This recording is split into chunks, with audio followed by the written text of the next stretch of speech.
What's up, guys? It's your boy Barca Boy 103. Today we're going to be reacting to the Barcelona news. Over the past few days, we do have some big topics to discuss. Firstly, January transfer window activity is being analyzed by both the sporting director Deco and the manager Hansi Flick, with some names already on the table. The future of Lewandowski is looking more and more dim, with early reports suggesting that he will not continue post this season. We have updates around Barcelona rejoining the ECA following Laporta's meeting with Nasser Al-Khelaïfi and Ferran, the CEO and president of both UEFA and of course the other one PSG, respectively. And finally, we are going to be having the worst season ever. Second season syndrome is confirmed because the amount of injuries we are getting is absolutely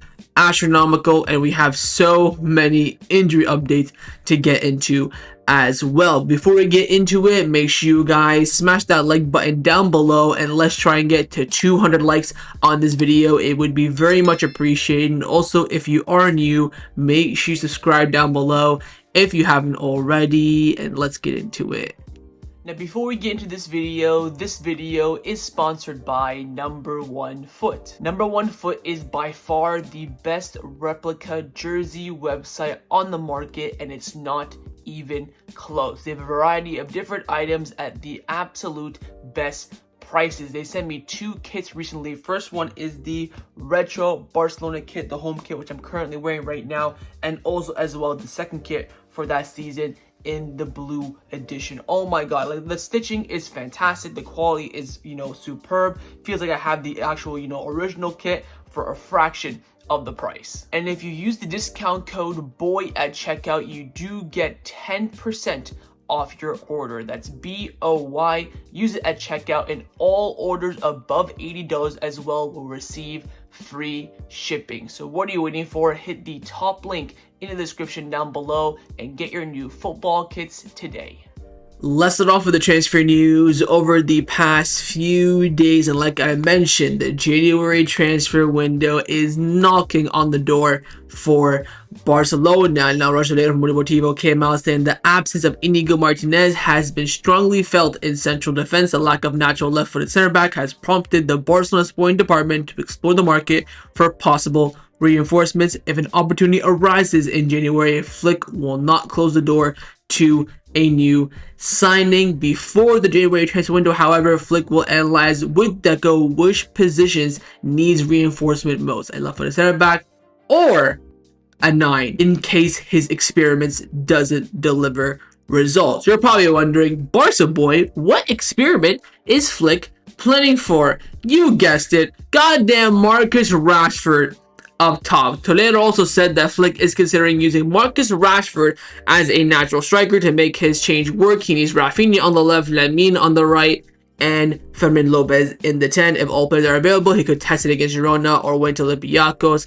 He ain't testing it next week at all. I'll tell you that when we get into the injury updates. But yeah, we are now trying to, put Rashford, who's done well at left wing to start off the season. Not fantastic, not poor, but well. We want to already take him out of that position and put him in at striker. Yabba dabba do. Yes, he said his idol's Henry. He wants to play like Henry, but my god, we're rocking with Rashford up front. We are in some serious doo-doo. But the most important thing is that a 9 and a left-footed center back are the two key positions that Barcelona are looking for immediate right now today reinforcements. And they're probably right in that regards. I think mainly is a left-footed center back. And we have some good center backs at the club. The issue are they're a bit inconsistent, and of course none of them are left-footed. So we'll wait and see what takes place.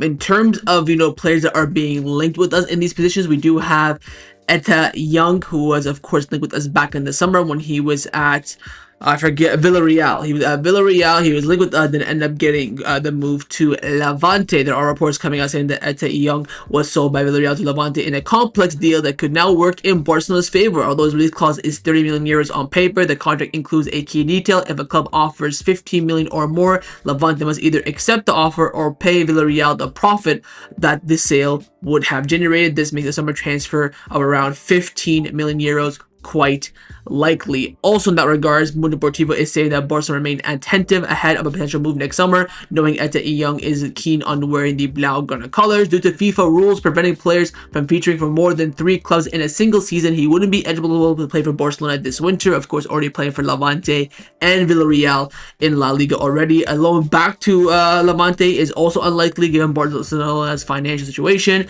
but Barcelona are eyeing Etta Eyong as a long-term option for the number 9 role. The striker has impressed with his performances and fits the profile for a young natural goal scorer, especially if Lewandowski does not renew his contract. Now, this looks like more and more the cheaper option for Barcelona in the event that we do not have money, financial needs, or whatever for a star summer signing. I would also highlight we do have presidential elections this new year, so a lot of people are going to be making promises. It's quite clear we need a star striker to come in to replace Lewandowski. We'll talk about his future as well, so something to keep note of for sure. I wouldn't buy too much into Etta Eyong. Of course, you already have Ferran Torres, who's been twerking the media saying he wants to be the star starting striker for Barcelona. I don't know how the hell he thinks that, but I respect the confidence. I guess for me personally, there's only one man that can save Barcelona, and that is Erling Braut Haaland. If we can, somehow find the money for him, then fantastic.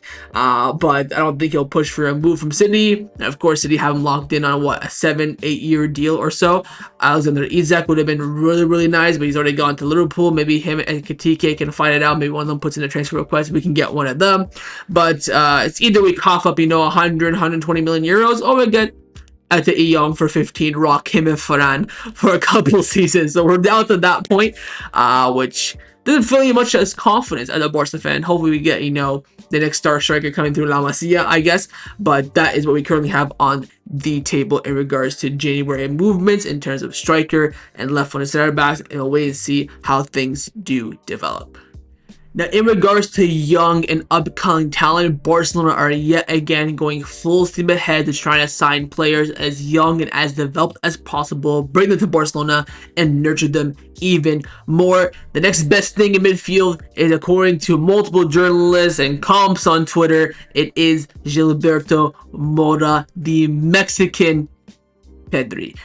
We have reports coming in from Argentina saying that Barcelona are interested in Mexican wonder kid Gilberto Mora and have initiated contact with his camp. The club has entered the race, but no formal offer has been made quite yet. Joaquin Pereira, the number 1 source in regards to South Americans coming to Barcelona, and now he's dabbling a bit into the North American region of Mexico. Very reliable when it comes to, I would say, American talent in general and Barcelona. He's come out saying that Barcelona have made 16-year-old Mexican winger Gilberto Mora a transfer priority. The Chilena prodigy is starting at the Under-20 World Cup with 5 goal contributions in 4 games. The club having strong scouting reports on him and are already making moves behind the scene. Now, his agent is Pimienta, of course, the lady who's taken over Mino Raiola's agency, so someone that Barcelona already have a relationship with.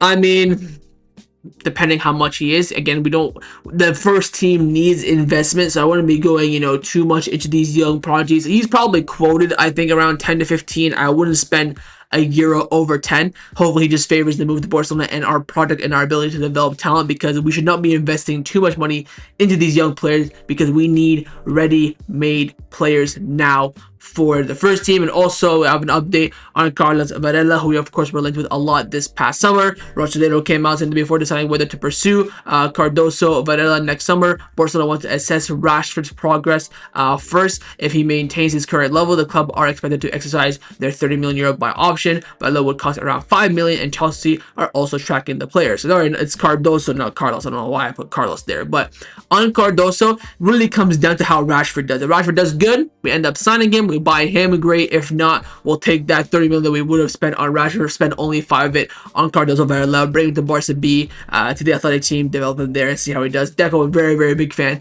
of him. He's been tracking him now for about a year and a half. And again, we were making strong contacts for him last summer and almost signed him last summer, but we did, due to finances, not wanting to rush to conclusion so much, give him one more season as well in Croatia with Dinamo Zagreb. So we'll wait and see in that regards as well. So again, I'm seeing a lot of youngsters being tracked, which is cool and fun and dandy, and it's always nice to see. But god damn, does this first team need investments? That, for me, in my opinion, should be the priority. I think 5 million, 10 million for Gilberto Mora gets you Etta and Eyong. So I rather sign Etta and Eyong than get Cardoso, Varela, and Gilberto Mora, because that is what the first team needs right now. But we'll wait and see how things do turn out. Again, it's very important and very strong of Barcelona to be tracking these young players, because again, you can save you trillions and trillions of euros if you buy them cheaper, develop them, make them better. Look at Lamine Yamal, for example. Look at Pedri. Look at Gavi, Alejandro Balde, Raphinha. All these players are all examples of buying cheap or buying fair, growing them and quadrupling your investment, and that's what Barcelona is looking at with Gilberto Mora and Cardoso Varela, on top of the fact of world-class players.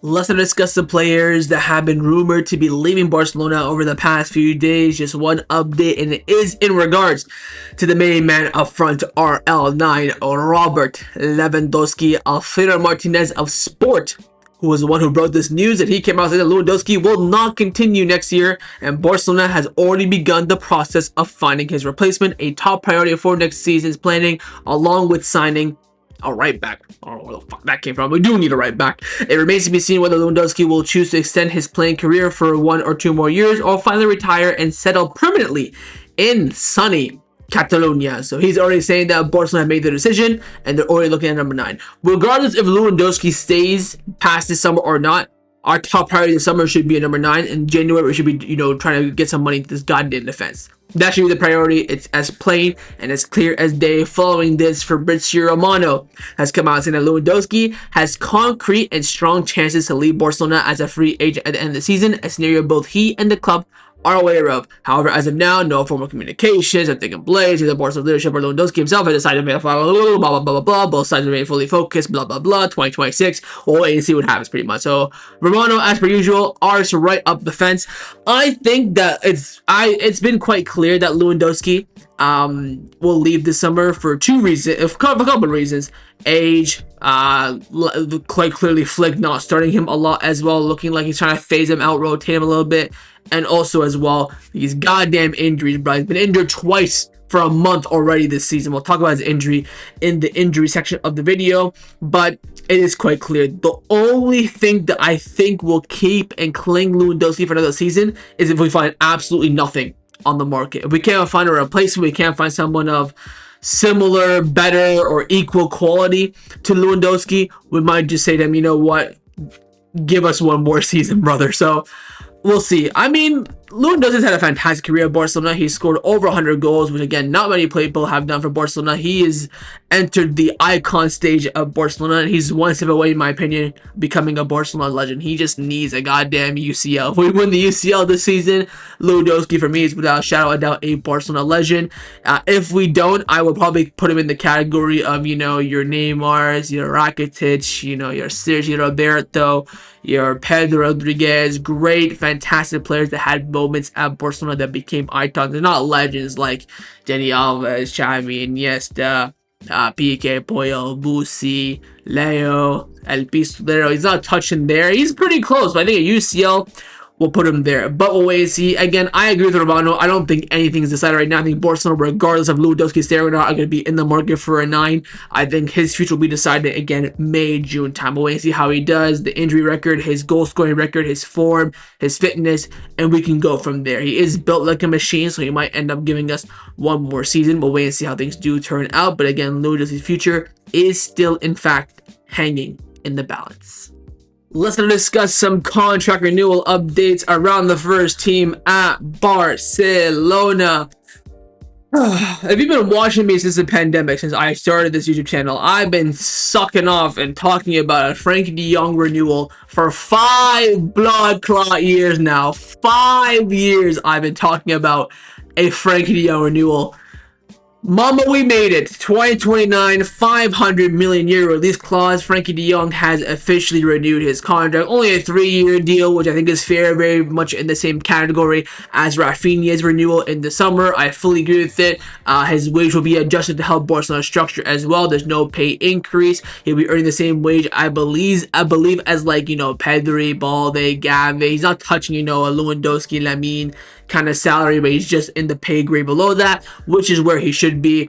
This is, of course, fantastic. Frenkie was talking about his salary structure, how happy he is to be a captain during his, official announcement. Shout out to Frenkie, man. Look, he's a great player. It does suck that the club do use his face when we lose big games a lot, and people just think that he absolutely chokes in big games, which isn't the case. So, I mean, sometimes he does. There's no taking away from that, but I still think he's a fantastic player. And the only good player that came out of that 2019 Super Ajax team. Let's not beat around the bush here. So at least we got the better of that, XI. Very happy about this, and hopefully this renewal can close out the noise a little bit and have him focus on this season and try and deliver what we all want. The next contract renewal update is on the contract renewal of Eyong Garcia, and he is the next one up in which Barcelona will be prioritizing before the summer transfer window. Fabrizio Romano's even come out saying that Eyong Garcia is also on the verge of signing a new contract at Barcelona. No one in Barcelona has come out confirming this or agreeing with this report yet, so Romano could be the first one to drop this bomba. And I think only Eric and Lua's contract expired this summer in 2026, so once we get Eyong Garcia done, we're basically sorted for the next year. Again, Lua, we're going to wait until the end of the season anyways. We already know that. And of course, Eric probably deserves a renewal as well. I think he'd probably get also a 3, maybe 4-year deal. Pay structure, I think he'd probably be earning around 150,000 euros per week. He's done fantastically well over the past few months. Definitely deserves, a renewal. He's probably now a starter at Barcelona in Hansi Flick's eyes anyways. And he's a player that's had a pretty good remontada, but again, very important that we get this done. That way we can focus on signings, because at this point we're pretty much locked in on renewals. We've got Koundé, Lamine, Rafa, Eric, Frenkie, all done and deal. I think we have 2028 is when Fermin and Balde are up, so probably after the following summer you'll have to probably start focusing on Fermin and Balde again. But we're pretty good now in terms of renewals once we get this Eyong Garcia one over the line, and according to Romano, it's close. Let's hope it gets done by the end of this year. Let's discuss some of the injury updates around the first team at Barcelona. And to be honest, boys, I've had enough. I've had it up to here with these goddamn injuries. I mean, second season syndrome. Holy shit. Like, everybody is falling to their knees. Look at my caption. I've never written a caption like this on YouTube in 5 years. Like, I have had it up to here with this shite. Let's get into it. First is Joan Garcia. We know he did his surgery. He's going to be out for 4 to 6 weeks.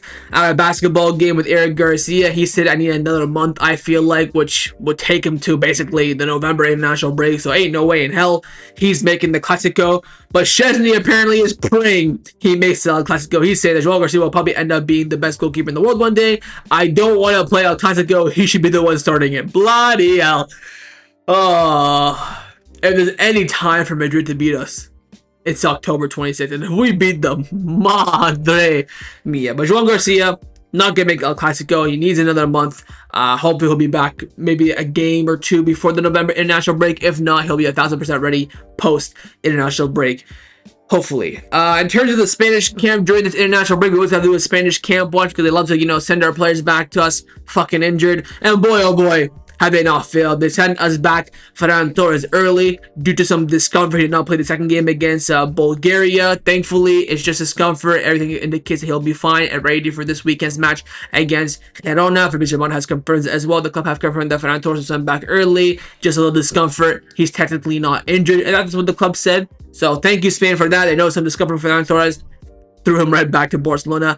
And also, Javi Miguel came out saying that's very lucky that the front 3 against Girona will be Rudy Bargi, Marcus Rashford, and Ferran Torres. May Allah subhanahu wa ta'ala have mercy on my soul. But of course, Spain did fuck up some shit. They fucked up Dani Olmo. Surprise, surprise, surprise, surprise, surprise. He's going to be out for a little while. What's happened with Dani Olmo essentially that he went to the Spanish national team camp, Spanish training camp with discomfort. And instead of saying, hey, let's do what we did with Ferran Torres, hey, let's do what we did with Dean Huijsen and just send him right back, he's like, nah, go out for training, Dani Olmo. And Dani Olmo's like, yes, daddy, yes, my bald daddy, De La Fuente. Javi Miguel came out saying that Barcelona is confused regarding why Dani Olmo decided to train if he wasn't fully recovered. Barcelona concluded that Dani Olmo failed to recognize the warning signs his body was sending him, possibly driven by the fear of losing his spot at the 2026 World Cup. So Barcelona not only mad at Spain for making him train, but also mad at Dani Olmo for training himself and not standing his ground. He knew he was injured. He had some discomfort. He knew that there was something that could, of course, agitate his absolutely broken-ass glass body. And I'm at a point now where we have to start having the discussion of Dani Olmo being a flop. This guy's been at Barcelona for a year and a half. He's been injured more time he's played. He had some good moments, and I think he had the same amount of good moments as he has bad moments. So 60 million, the only big money signing of Hansi Flick, the only big money signing we've made over the past few seasons. We guys got to talk about whether or not he's a flop or not, because he's in and out of the team, he's in and out of form. It's getting annoying at this point. But the injury of Dani Olmo will be keeping it out for about 2 to 3 weeks. He should be back at the beginning of November. We should see him before the next international break, but most likely he will not make El Clasico. So about, I would say, probably a week or two before the next international break, hopefully we can get back both Dani Olmo and Joan Garcia.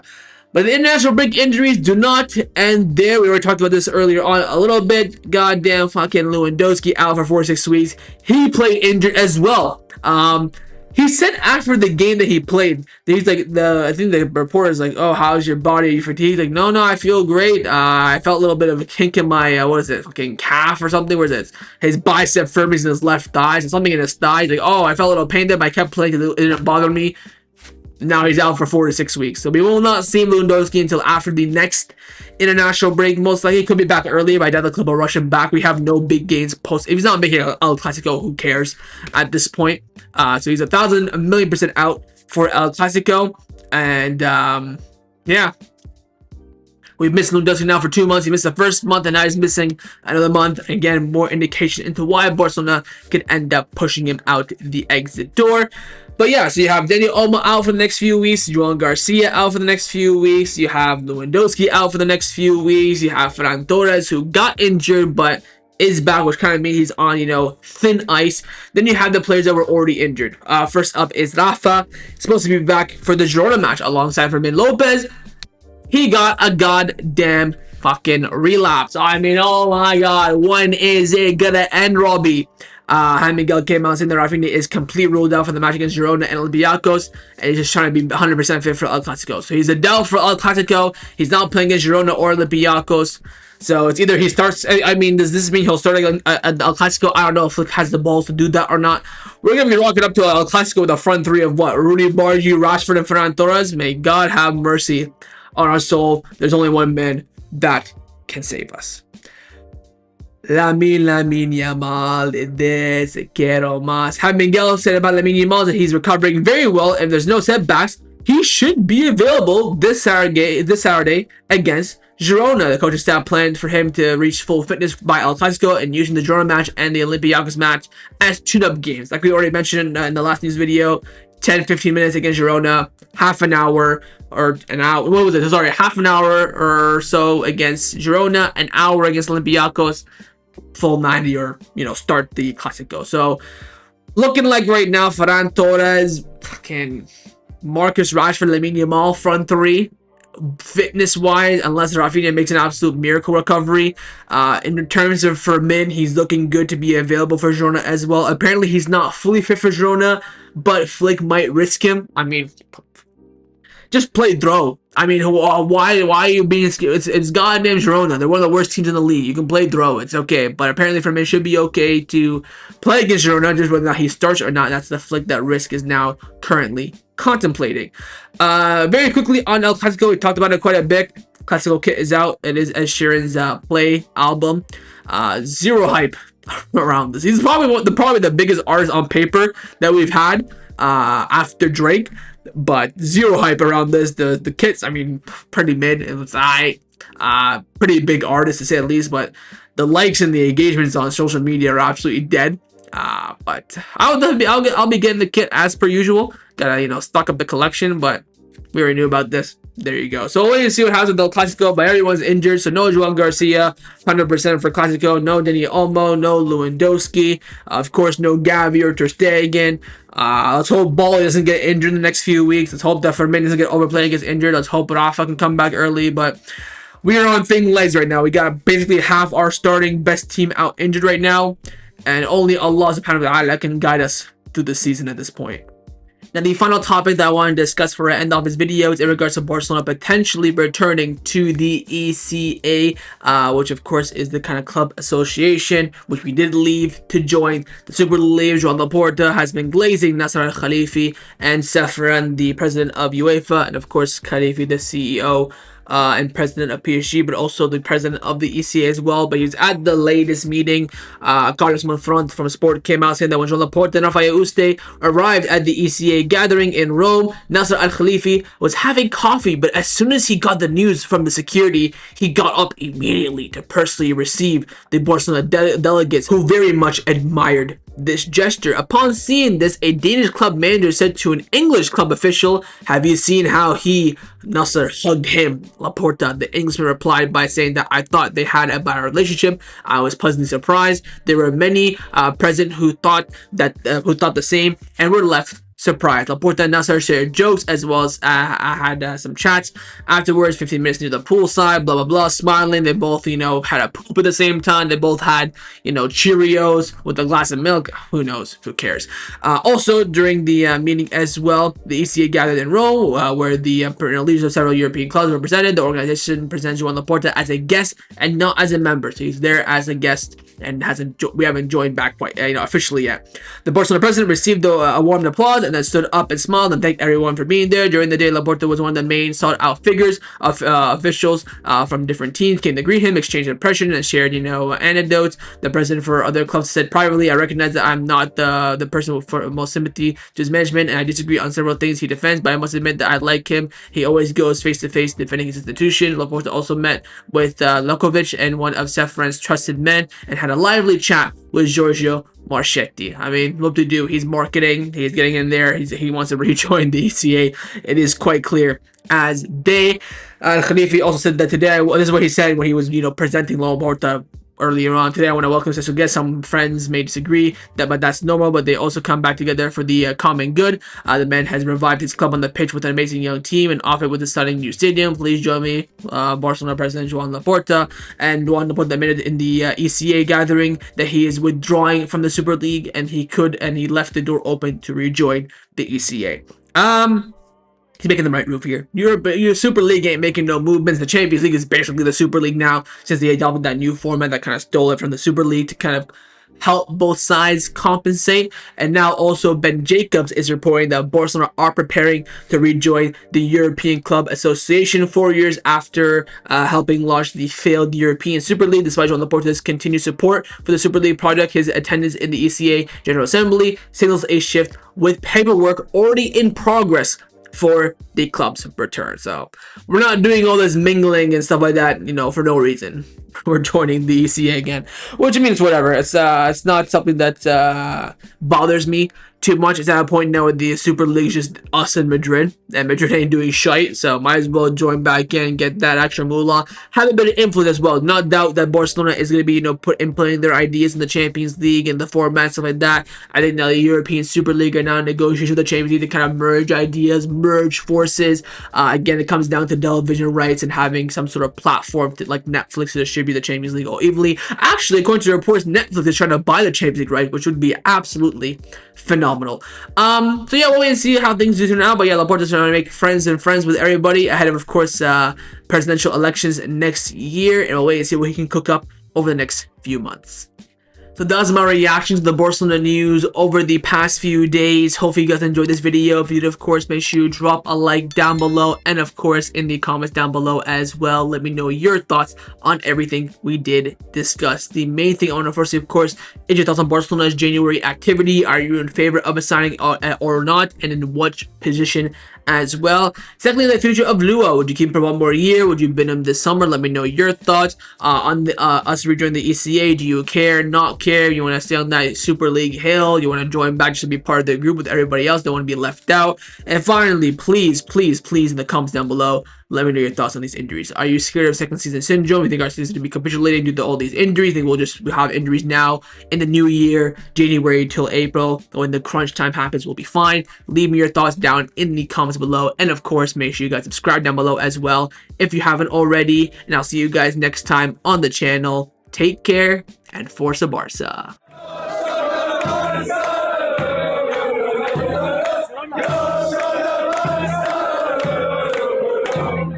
Yeah.